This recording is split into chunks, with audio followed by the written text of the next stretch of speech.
All right, guys. Welcome to it. Welcome to the Thriving Lives podcast, the weekly Zoom call. Tonight, we have a very special guest. Blake Davies is a client of TLF, long-term client of mine. And we're going to be doing a client spotlight, talking about his journey, his ups and downs, and what has made, this last year or so really start clicking for him after the first few years were a struggle. Before we dive into that, though, I've got a couple client wins I just wanted to share from over the past couple of weeks. So these are going to be, I've got three little snippets from just client responses to various questions on their check-in days. This one says, on October 23rd, which is the day after my baby's due, I will turn 56 years old and celebrate 1 year with Thriving Lives Fitness. I will graduate with my master's in nursing on December 17th, and I'll have surgery on my other foot while I study for boards. Yeah. So the last little piece didn't really make a difference there, but I just wanted to celebrate this client. She's been with me for a year now. She's 56 and crushing a master's in nursing, which is just super awesome. And she's done all that while really focusing on her health, during this time. So if you've ever done nursing, or if you know anybody that has clinics or clinicals, whatever the hell it's called, is very difficult and very, very time consuming. And usually a reason, or similar reasons why people would say, I'm not going to focus on me or my health during this time. I'm just going to get through this schooling. So the fact that she has committed so much to herself and absolutely done amazing is just awesome to see. This is a fun one. In quotes here, yay, another check-in, 3 exclamation points. Sometimes I loathe these, and sometimes I'm beyond excited to tell you. So yesterday we had a big boat day planned with my husband's work group. I've been dreading this for a while now, and I haven't been ready for swimsuit all season. Now, while my weekly progress pictures aren't my favorite, when I put on my swimsuit, I was like, oh, damn, okay. I'm seeing the effort here. Even my husband saw it. That definitely gave me some hot girl summer vibes. That's a very fun check in there. I love how at the very, very top there, she says, sometimes I loathe these, and sometimes I'll be beyond excited to kind of talk about those check-ins, which is a very real thing. I mean, that's how I feel with my own check-ins with my coach is sometimes we're really excited about it. Sometimes we're not that excited because it wasn't a great week, but not communicating through those bad weeks are not going to help you get where you want to get to. But by communicating and talking to those things, we can usually recognize lots of wins in those, and then obviously areas of improvement. So good job with that client as well. Last one.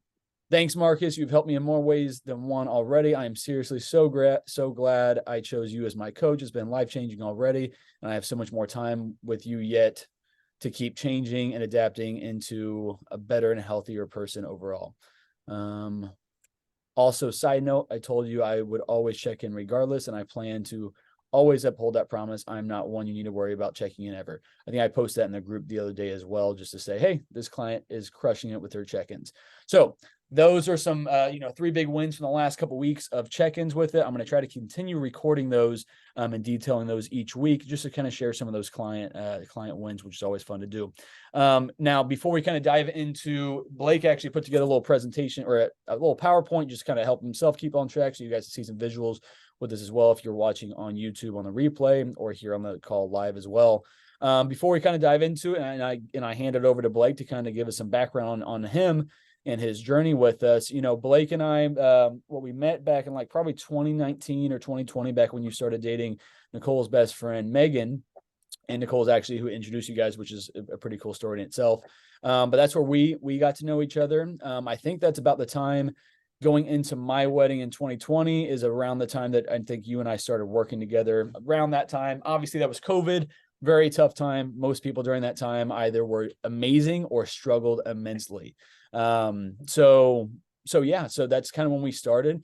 A huge reason why I wanted Blake to be on here is because he has done a lot of just self-work, not just in TLF, but outside of TLF as well. In the past couple of years, I think his story has a lot that will resonate with a lot of people, because the first couple of years with me, he struggled. It was up and down. It was 1 week and then 3 bad weeks. It was just difficulties in lots of different ways. And I won't shed too much light on, because I'm sure he's going to for us as well in a little bit. But the key piece to it is he kept coming back, and each time he was a little bit better in a mental spot and more just ready to kind of just dive into TLF. And I think that this last time around, part of that was, I think that, he was preparing for his own wedding with Megan, which was awesome. I got to be there for that and see all that, which was super, super cool, and celebrate you guys. But I think that was an initial motivating factor, but you truly dove into it this time around. So I just want to say, number one, thank you for really doing that. But also, it's just really cool to see your progress week over week. I look so forward to your check-ins because I know that I don't even have to search out the wins anymore. You're already searching those out. So even if you struggled in one way, your mindset has completely done a 180 from what it used to. You used to be super, super hard on yourself.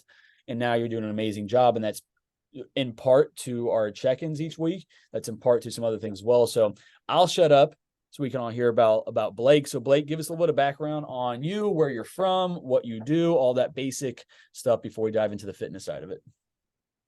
Yeah, definitely. And thank you very much. I really appreciate the opportunity to come on and talk to you on your little Wednesday Zoom call. But like Marcus said, I was fortunate enough to meet him and get to know him through his wife. Just happened to be randomly at this bar when I had a work happy hour, and she was the one who introduced me to my current wife now. So I really lucked out on that, and when I first got to know Marcus and understood more about like his business and TLF, uh, to be completely honest, I would see your posts and all your TLF motivational posts, and I follow you on like all the social media things. And at first, I was at a stage in life where I was really not in the right mindset of just going about daily activities. And I would see you talk about like these wins and make these flex and posts. And at first, I was like, man, this guy, that like, is he going to be one of those guys that just posts gym selfies all the time? And the more I got to know you, and the more that helped me to understand, like, okay, this guy is actually grinding his ass off. He's doing this business because it's what he loves doing. He loves helping people get not just better physically, but just have a better lifestyle overall and adapt through tough situations. So I first signed up for TLF basically because I thought, oh, I can just take this and use it as the kickstart to get back in shape. Uh, if you can see those pictures on there, I'm originally from a super small town called Lebo, Kansas. So on that picture, my whole life trajectory basically has just been a slow move east up I-35. And well, I graduated from high school 2012 in Lebo, class of 32 people. Went to Ottawa.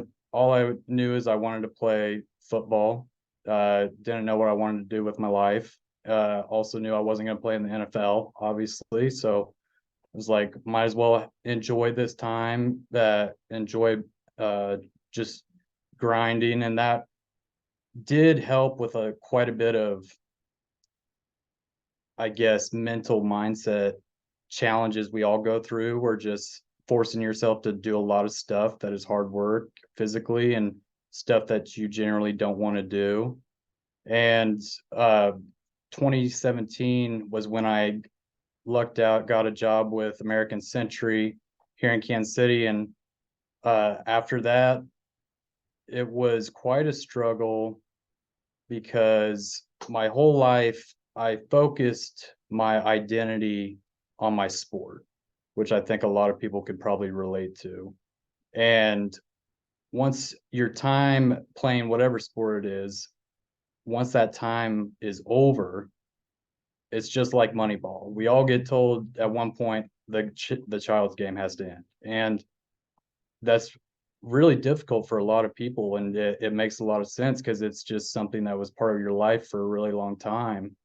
And the biggest struggle I had was gaining weight. No matter what I did until the time I graduated college, since it was football, I always had to gain weight, and I would try different tips and tricks on that, whether that was waking up at 2 a.m. in the morning, try like eating like jar of peanut butter by the bed, like, and I could never get over 170. The most I weighed when I played football was 179, and I was a linebacker, and that would just get my shit rocked, that when people would barely touch me. So that was frustrating in itself. But once football was over, and that common goal for all the workouts and all the activity that you're constantly doing, and moving to a corporate type job where I'm sitting majority of the time, it really ballooned me up that fast in a way. And it was a struggle for probably until I met Marcus, that I got the motivation to actually think, okay, this is obtainable, having a healthy lifestyle through not just doing a sport. Can I pause you real quick? So when you stopped playing football, because I mean, like I know the struggle of just being undersized and always just need to eat. I mean, that was one of my tricks too, is just I carried a jar of peanut butter with me always. Like I had a jar of peanut butter in my backpack, in my desk, like wherever I was, and a spoon by it. And anytime I would almost like thinking about taking a sip of water, if I thought about it, I would take a spoonful of peanut butter. Shit works. It's probably not the best way to do it, but it's an easy way to get an extra 1,000+ calories a day, if not more than that. So when you were done playing football though, and you started working American Century and all that good stuff, did you, as the weight started creeping up, was that from drinking? Was that from eating out a lot and just like enjoying the social life of Kansas City and just, being a young professional in the city? Or was that also, or in concert with having some of those same eating habits that you had built to gain that weight during football? So like which one of those, or all three of them, or which combo? It was a lot of different factors. I think the main one was, number one, you're done with college. Yeah, I got away with a lot of bad eating habits. And part of it was enjoying the Kansas City lifestyle. And uh, I think the other side of that is probably the drinking, that just being young, single in Kansas City, you're trying to find something to do almost every weekend, and it's just a rinse and repeat of this cycle. And when you come back for that Monday, it's not like, oh, all of a sudden, yeah, I'm gonna have motivations, like go to the gym. Like that was the hardest mindset challenge to overcome. Was, okay, I'm not, when like I would go to the gym and just feel stupid, because I would always have my workouts laid out for me, but I'd get in the gym and I'd just think to myself, what, I don't even know what exercise to do. Like, what do I want to work out today? Because everything was always made for you, and your hand was held throughout all activities every single day almost.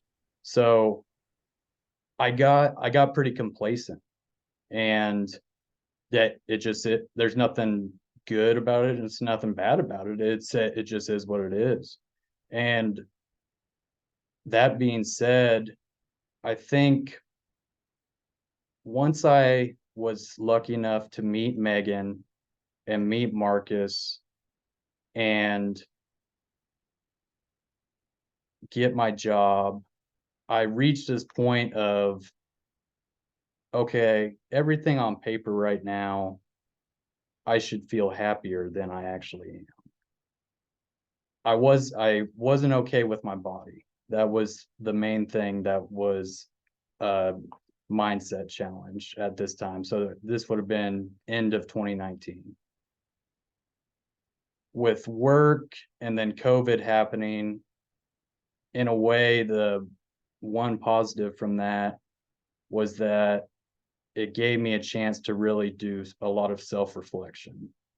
And there was stress from work, there was stress from the unknown, and it gave me a chance to really try to figure out what I like and what I need to do to become a better man, a better person, also enjoy life better. And then I knew at the time, even though it was early in 2020, I knew I was eventually going to marry Megan. So I also needed to realize the importance of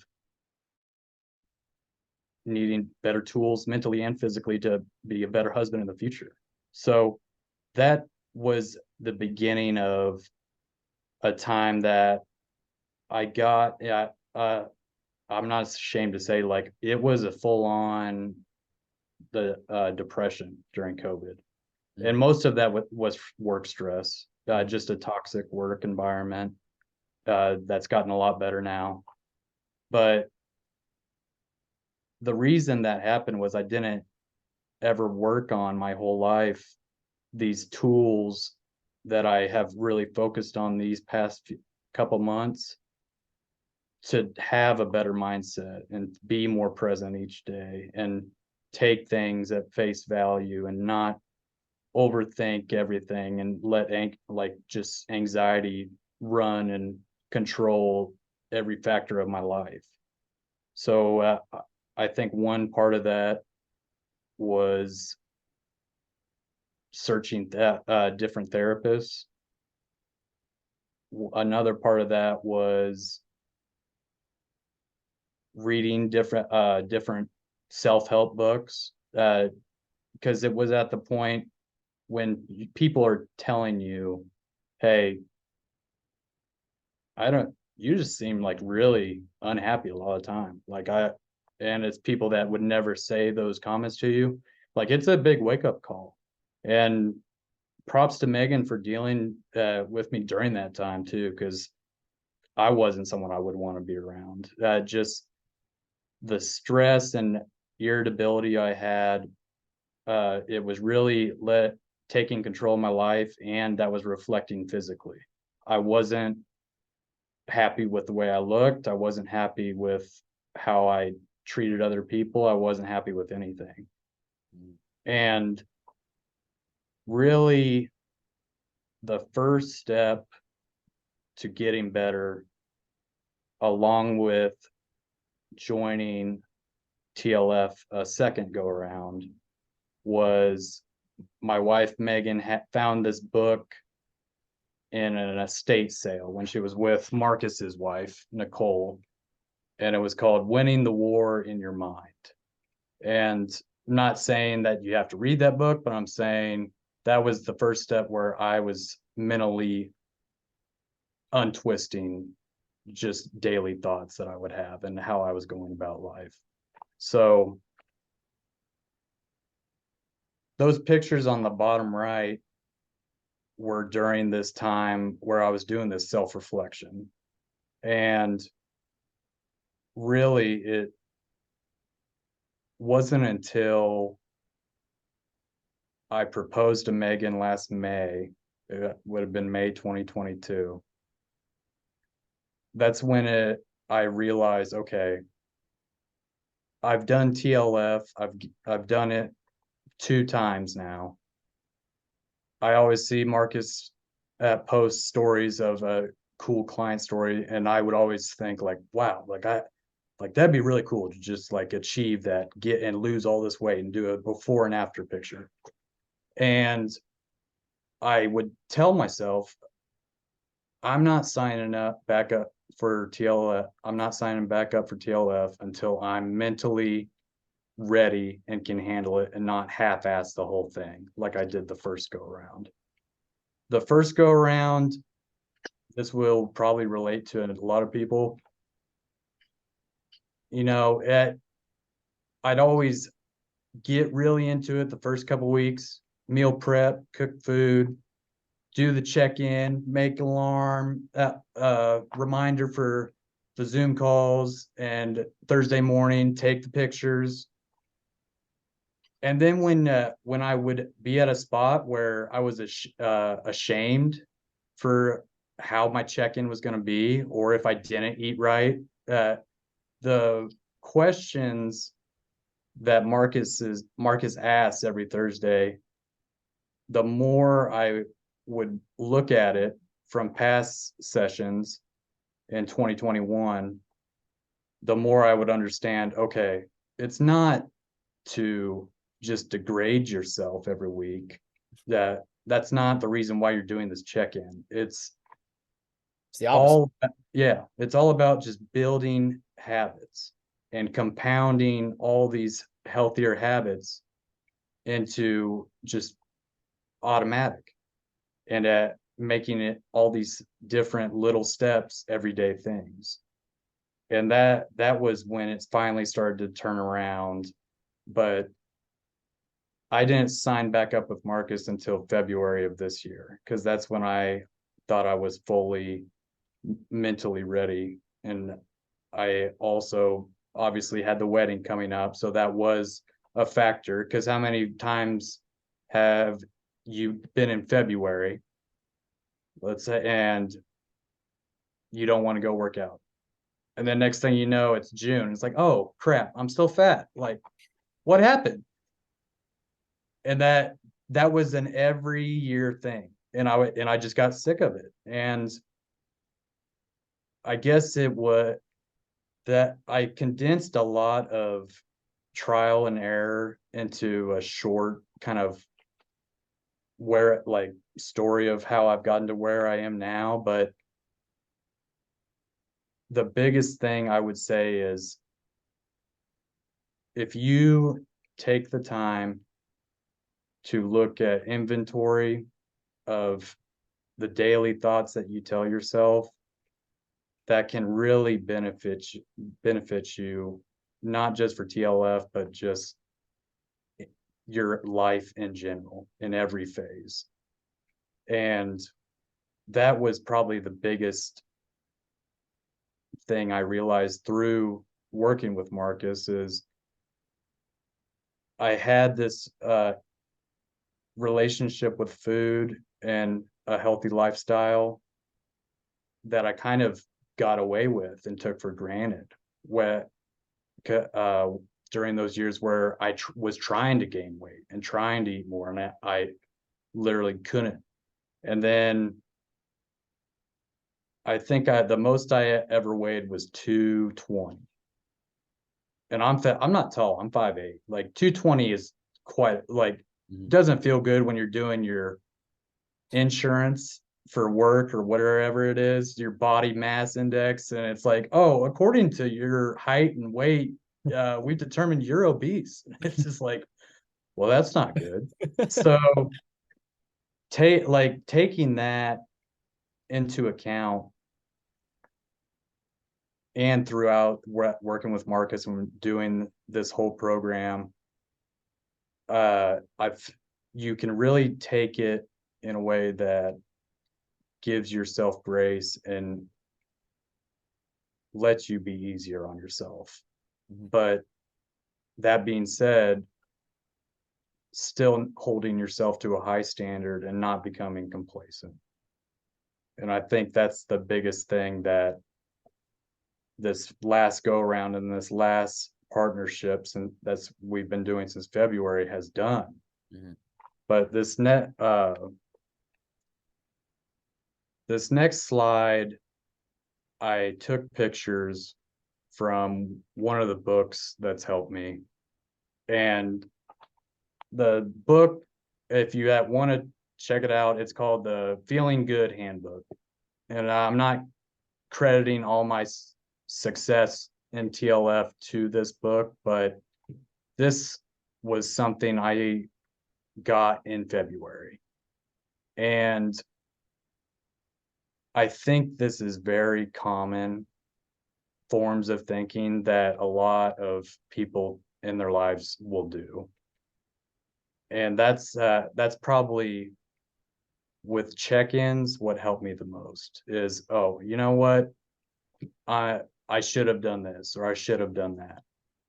And that number 8 on this list of 10 forms of twisted thinking. It wasn't until I read something like this that I realized, wow, like this thinking that I'd go and tell myself, and that will just my internal monologue throughout the day, it's really not healthy. And it's probably where a lot of my anxiety is coming from.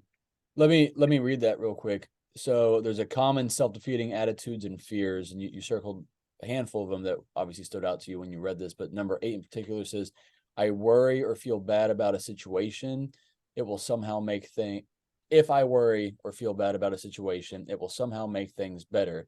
It's not really safe to feel happy and optimistic. It's like you're waiting for the other shoe to drop. It's that Exactly. it's that pessimistic thinking of good things don't happen to me. And when they do, there's the other shoe is going to drop. This is not here to be permanent. But the negative things in my life, those are permanent, is how that kind of mindset works with it.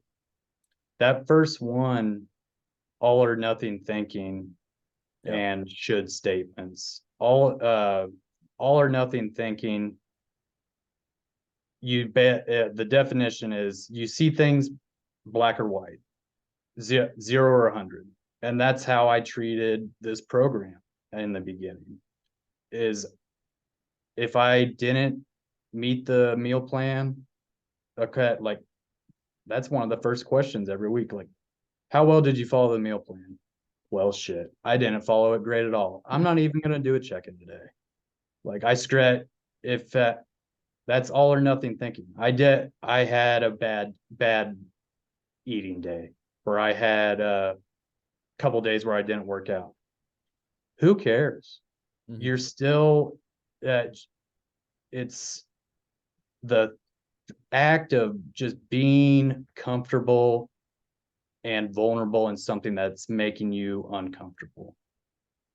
And that's what you have to do every week when you do a check-in is, hey, yeah, you know what? I sucked this week, or that I didn't do this, or I didn't do that. And usually it's just one small piece, but people will overgeneralize that thinking I did this really bad, and they sit and they just like fester on that one thing. Whereas you probably did a lot of good things this week, or maybe you had perfectly good reasons why this week was not going to be very optimal. And instead of giving yourself a little bit of grace with that, you just beat yourself up to the point where you don't check in, or to the point where you Right. do check in, and then at least that gives you the opportunity to be like, hey, you're being way too hard on yourself. Back up and give yourself, some breathing room and realize what's going on with it. Exactly. And on this list, the uh number 4 was something I would do quite often the first 2 go arounds with uh TLF, was discounting any positive, because I was already in a state where, oh, yeah, I didn't lose any weight, or I didn't follow the meal plan. Rejecting any positive experience was something that I didn't even realize I was doing until I read this book. Yeah. If you have something good happen, know that you can enjoy it, and know it, hey, I didn't lose any weight this week, but you know what? I worked out 2 days, and that's the most I've done ever since in the program. That's a win. Yep. That if you just really take a moment to listen to your internal monologue and your self-talk, and take the time to understand, okay, is this helping me or is it hurting me? And that once you realize that, I think that's the biggest way that you can start to use thriving lives fitness in the right way, Yeah. and use all these habits by just starting small. That was the first step that I probably did, was, hey, I didn't follow the meal plan right. I'm not going to focus on food this week. I'm going to focus on, do I have enough grit to get 3 workouts in? Mm-hmm. And I feel like that's an easy step someone would take going through your program, is Yeah. if whatever your struggle is, hey, I'm struggling with food, I'm going to focus right here. And then once you have weeks where you're building one habit in one part of the program, then you can add the other side. Like what you and me right now, with the food. I stopped when I started this in February. I didn't meal prep. I go to Fuel Cafe that have Yeah, we started pre-made doing a field meals, cafe plan. You do what, and three meals a day yeah, off that, and exactly, a protein shake or two? exactly, Perfect. exactly. And everyone's different, but that's just one little way that I kind of adapted. It doesn't mean I don't want to get there, because I really think that is beneficial to have that habit that you have, just getting your food ready. Or if you have a weekend where you weren't at home, plan ahead, make your food for the upcoming week, Mhm. whatever you got to do to get it done. And it's hard, but it's doable. You just have to figure out, okay, am I justifying something because I really inside, like deep down inside, just don't want to do it? Or Yeah. if is this relevant for me to pass off if I focus on this? Yeah, it's and that's sometimes tough to do to kind of know where that line is of, is this a time to give myself grace, or is this a time that I'm just making excuses for myself? But you have Exactly. to ask the question to know which one it is. And again, that's where I can also come in play as well, is that I can tell you if it's a situation where you should give yourself grace, or we need to light a fire under your ass and make it happen. And every case a little bit different with it. Everything you're saying here, though, is again like this is the foundational stuff. People come to me in all these different realms with different experience and stuff like that. But really, one of the most consistent thing that we're gonna have to do is work on this mindset stuff, because some people can come in, they can be like tunnel vision. They're just gonna follow the plan, they're gonna get the results, and they're gonna get out, but they're never really going to see that sustainable progress because they just did one piece of it. The hardest part by far of any of this stuff is improving the relationship with yourself. I mean, coming back to it, you were talking about internal dialogue and the conversations and the stories you tell yourself and the way you treat yourself in your own head. We talk to ourselves more than we talk to anybody else in the entire world. Um, whether you're cognizant of that or not, and it's subconscious, but we are talking to ourselves over and over again. So like you said earlier in this whole talk, was being able to take inventory of those conversations that you're having with yourself and start and it really does help, seeing, like, reading it in a book like this or hearing it on a podcast or whatever, to be like, holy shit, I do this. No wonder why, like, life is tough. I'm making it way harder on myself by the way that I'm talking to myself, about my belief in myself, or whatever that case is. So you're talking about all these foundational things that when you work through this stuff, like you have, not that you're through the woods, but you are a whole lot further through the woods than you ever were before. And it's because you stopped to do the hardest part of all of this, which is the mental work, which then paves the way for the physical work and the other habits to fall in line. Yeah, 100%.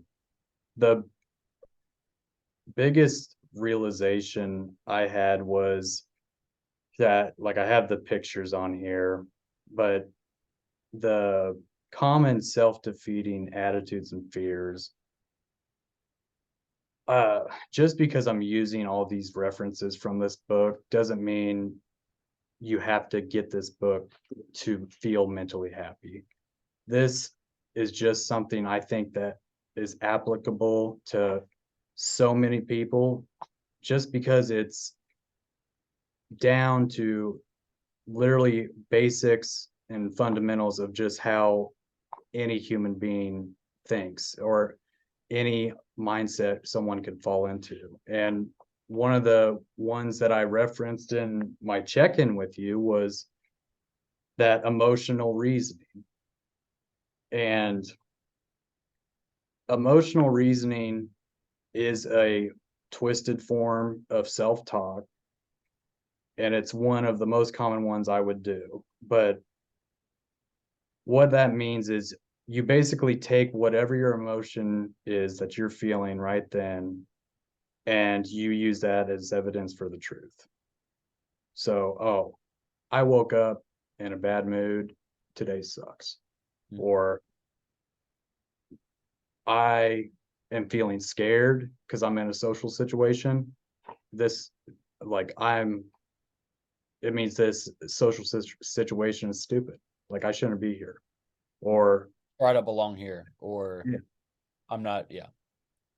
So that was a very big issue for me in the check-ins is you get ready to start typing out and answering the questions. The when it was during the COVID time, that was just the end of it right there. Is I would start typing out what I had, and it's like, wow, I really feel like crap about this check-in. Like, I'm just not going to do it. That I don't even want to admit this. It takes more grit to own up and say you had a bad, shitty week than it does to just kind of skip a check-in. And not saying that you're a bad person if you miss a check-in, but that's an easy way to adapt and use your program, use the check-in as the first step. It's like, hey, you could use it as the first habit you start to build. Yep. But hey, don't know if I'm going to be able to do the bare minimum this week or get anything done according to what Marcus wants me to do, but I'm sure as hell going to get a damn check-in. And I think that once you take that idea and focus on that and how powerful it is, how all these little habits and little changes, even though it's not instant gratification, but all these little habits can just build on each other and make a really positive impact going forward. I so wish that, aside from what you just brought up, physical transformation, I wish that I could share the emotional and the mental transformation of, like on social media, I can talk about it and I can show side by side pictures, but I can't show that of your mental growth with it.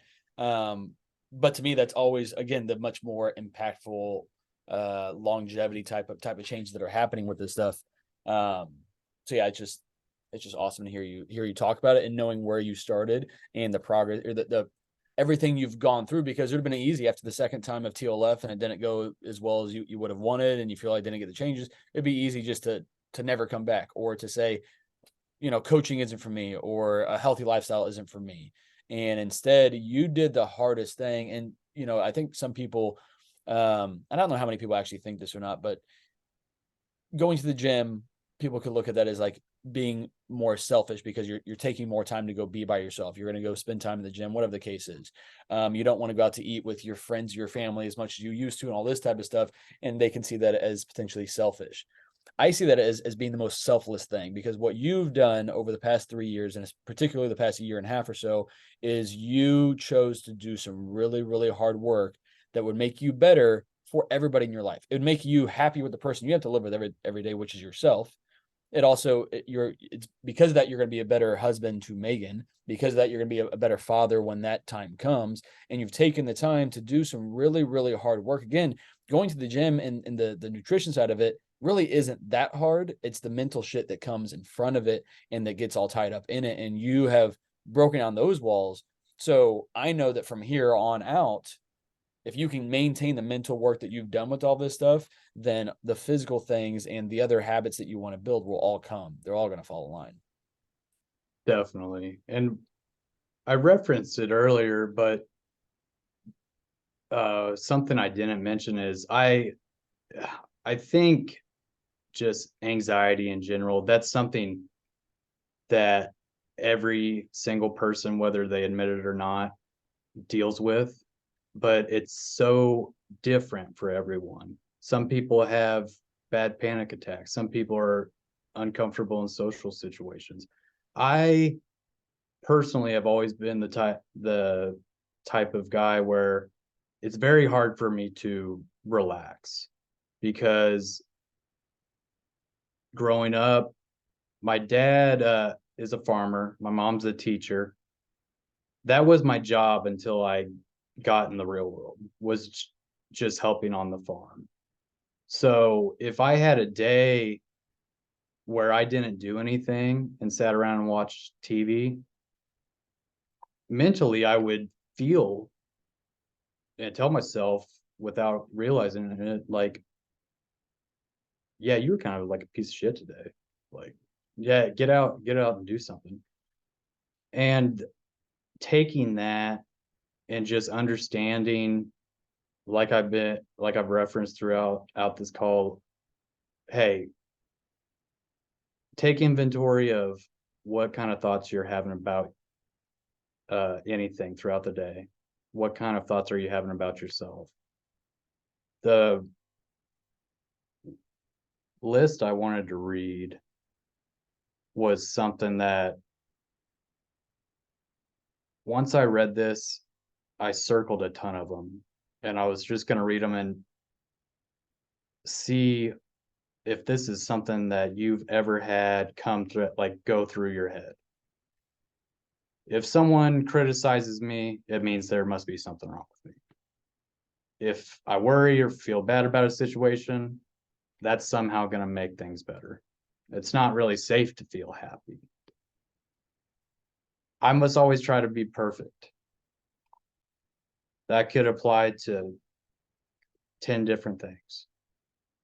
That was something that I read that I really realized, wow, the this is kind of unhealthy and it's making me not enjoy life. And you could have moralistic perfection. I must not forgive myself if I have fallen short of any goal that I had. Performance. To be a worthwhile person, I must be great success at every single thing I do.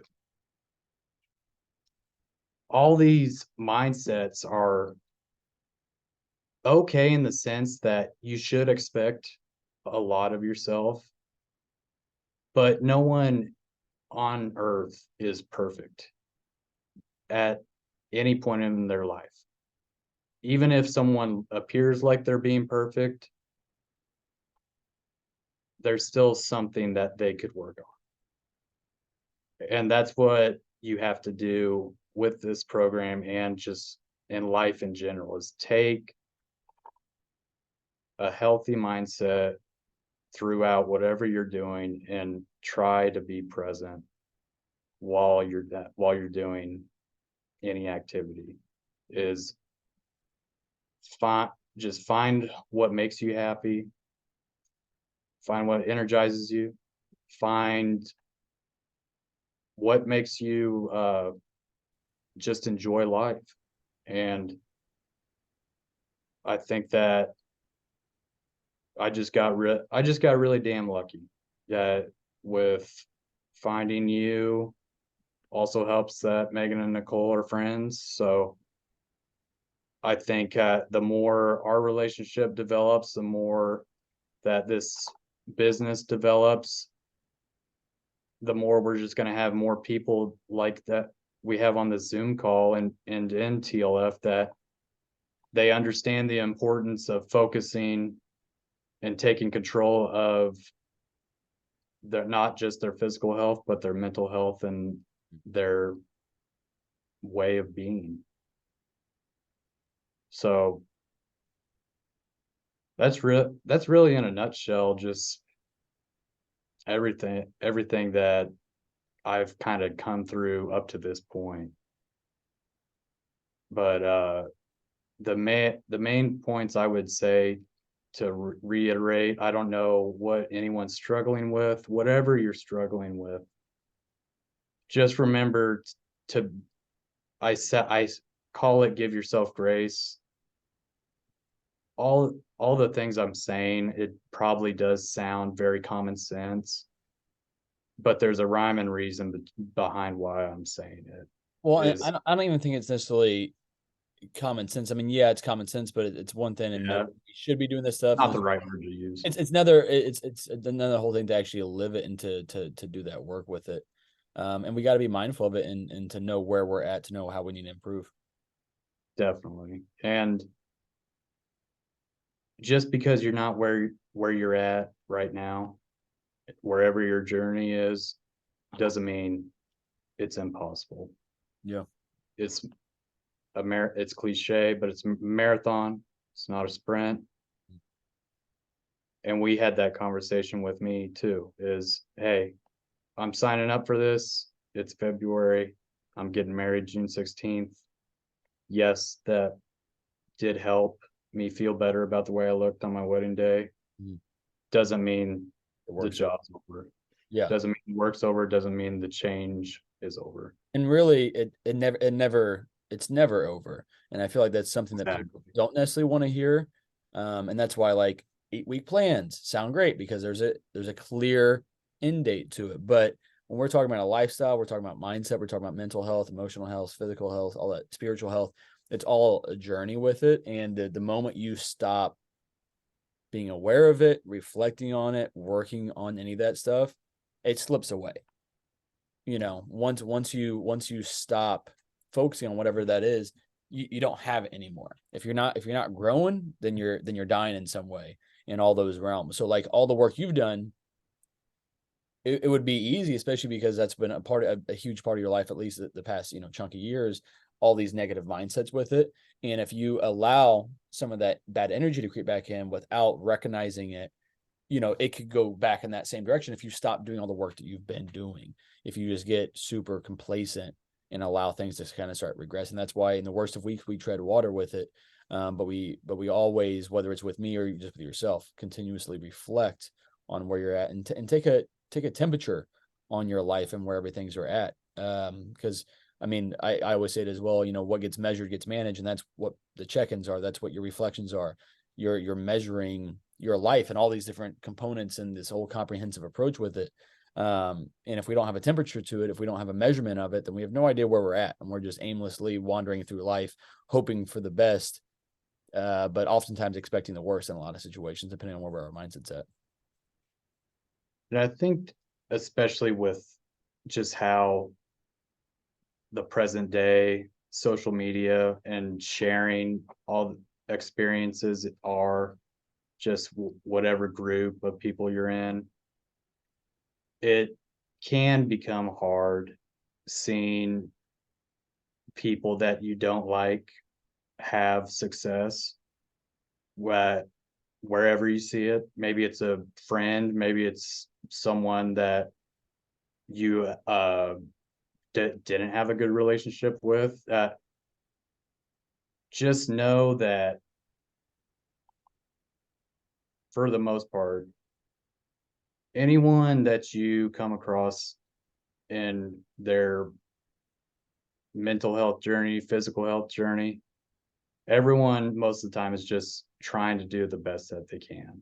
Mhm. And if you're seeing some other people have a lot of success and it's making you angry and it bothers you, You should reflect on that's it. all right. It doesn't mean you can't get there. Yeah. It just means they're they have a high point in their life and they're enjoying that.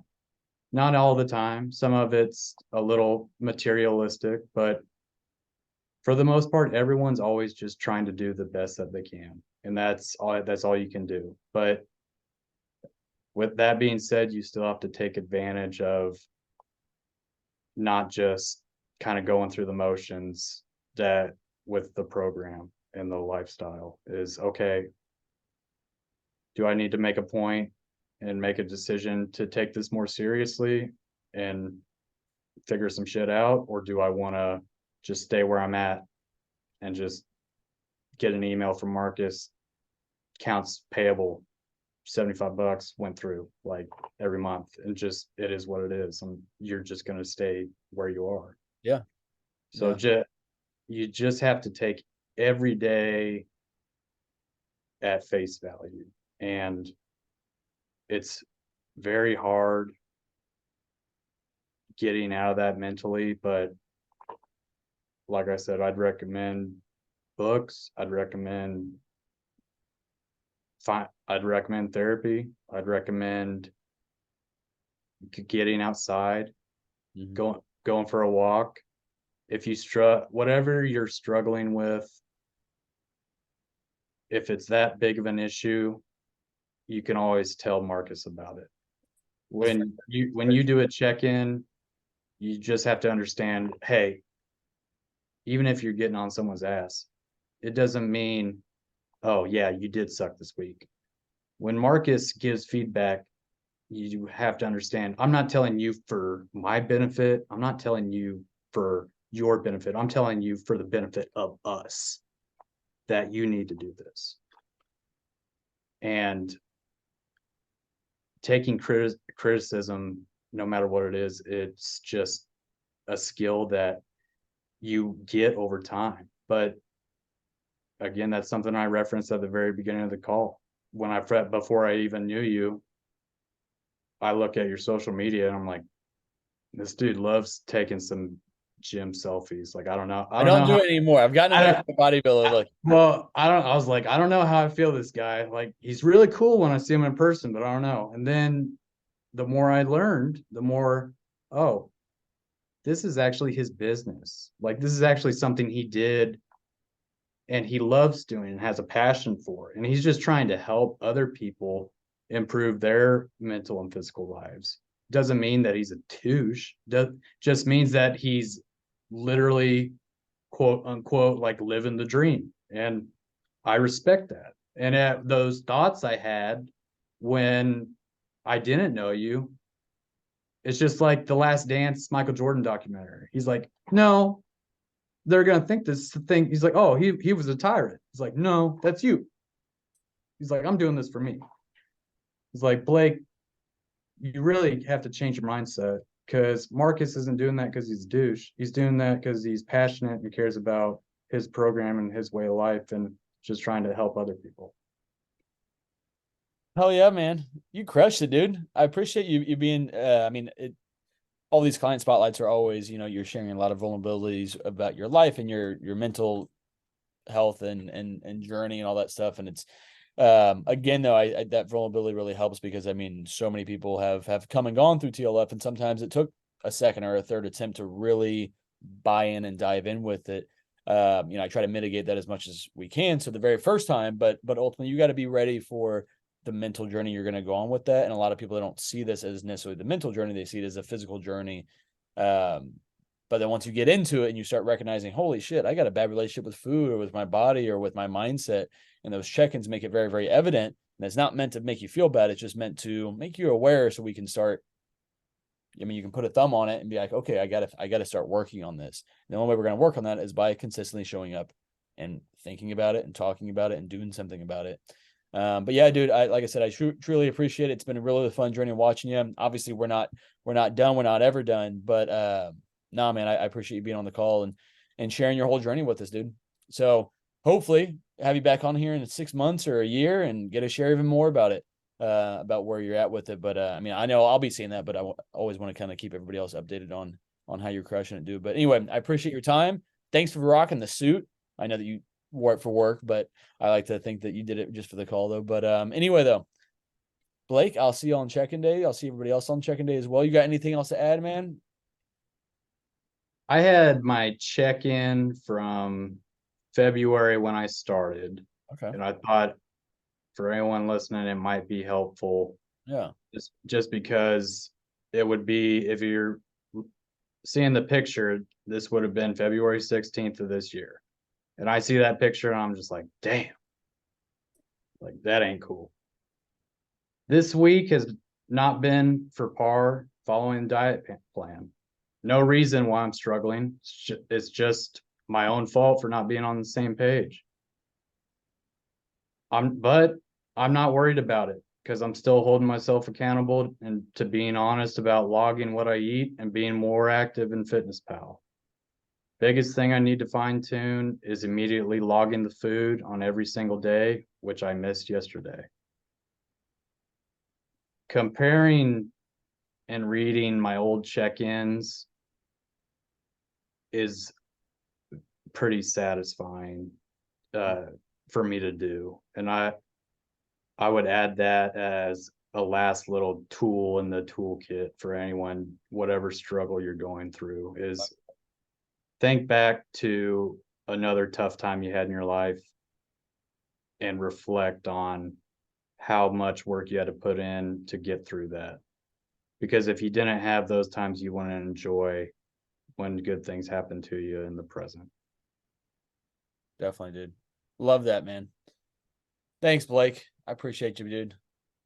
Yeah. Thanks for having me, man. I Yeah. really appreciate it. Hell yeah, man. Hell yeah. I mean, again, this is where we can share your mental journey instead of just a progress picture on social media, which is fun, but this is much more fulfilling to see though, man. But anyway, though, dude, like I said, I appreciate it. Comes out on Monday whenever I share it on the podcast with it. But anyway, man, I appreciate it. Everybody that's on the call, see you guys on check-in day tomorrow and Friday. And 1 second. Thanks, Dex. Yeah, Dexter said, yeah, your journey sounds 75% like mine. Keep killing it, man. Yeah, because Dexter kind of, similar situation, went through, trial and error, some tough trials with TLF, at least one of them, and then came back and has been, nails ever since. But yeah, what Dexter said, dude, keep killing it, man. Hell yeah, brother. All I right, man. appreciate it, guys. Hell yeah, dude. Thanks for doing this. I'll talk to you and everybody else later. Have a good night, guys. Yeah.